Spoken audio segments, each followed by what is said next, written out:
ఫైనల్గా అయితే కరెంట్ వచ్చింది. మీరు 5th కూడా చూసారు.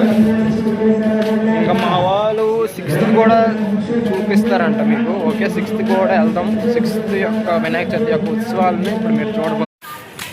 ఒకటే చూసాం, చాలా బాగా చేశారు మాత్రం, చాలా బాగుంది. ఇప్పుడు సెకండ్ దానికి వెళ్ళిపోతున్నాం. ఎందుకు నేను మ్యూట్లో పెట్టానంటే సౌండ్ రికార్డ్ అవ్వలేదంటే అక్కడ ఆడియో ప్లే అవుతుంది. అది ప్లే అవ్వడం వల్ల స్ట్రైక్ పడిపోద్ది ఛానల్కి. ఆడియో అనేది ప్లే అవ్వకూడదు. ఇటు నుండి వెళ్దామా? ఓకే, పదండి, రెండో దానికి వెళ్దాం. చాలా బాగుంది అబ్బా, చాలా వాళ్ళ హార్డ్ వర్క్ మొత్తం కనబడ్డది అందులో. దేవుడు ఆశీస్సులు. ఎంతమంది అందులో పార్టిసిపేట్ చేశారో, మెయిన్ యూత్ యంగ్స్టర్స్, వాళ్ళ క్రియేటివిటీని మెచ్చుకోవాలి. క్రియేటివిటీ ఉంటుంది, అందరికీ ఉంటుంది, కానీ అది బయట పెట్టగలగాలి. ఎప్పుడైతే మనం బయట పెట్టి చూపించగలుస్తామో అప్పుడే మనం ఏం చేయగలుస్తున్నాం అనేది తెలుస్తుంది. ప్రతి ఒక్కరికి క్రియేటివిటీ మైండ్ సెట్ అనేది ఉంటుంది. అది సందర్భం బట్టి, సిచ్యువేషన్ బట్టి అది బయట పడుతుంది. బట్ మీరు పెట్టాలి కూడా. నువ్వేం మాట్లాడతావా? ఇంట్రోవర్ట్. మా ఫ్రెండ్స్ అందరూ ఇంట్రోవర్ట్స్.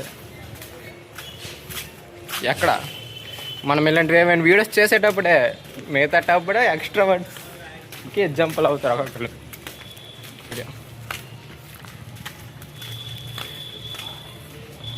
ఎక్కడ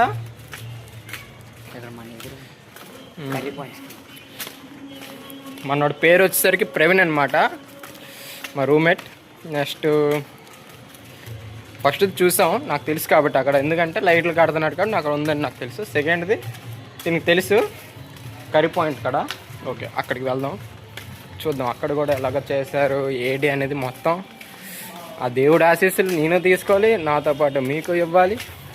ఇలాగ డిఫరెంట్ టైప్స్ ఆఫ్లో చేద్దాం. ఓకే, అమ్మాయిలు వచ్చేస్తారు సడన్లీ.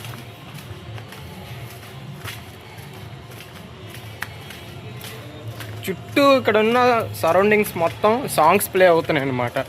వినాయక చవితి ఉత్సవాలు సందర్భంగా సాంగ్స్ ప్లే అవుతున్నాయి. ఏ సాంగ్ కూడా రికార్డ్ అవ్వకూడదు. వన్స్ రికార్డ్ అయితే మన ఛానల్కి స్ట్రైక్ పడే అవకాశం ఉంది. సో ఏ సాంగ్ని కూడా మనం రికార్డ్ చేయకూడదు, అందుకే మ్యూట్లో పెట్టాను. ఇక్కడ కూడా సాంగ్స్ ప్లే అవుతున్నాయి.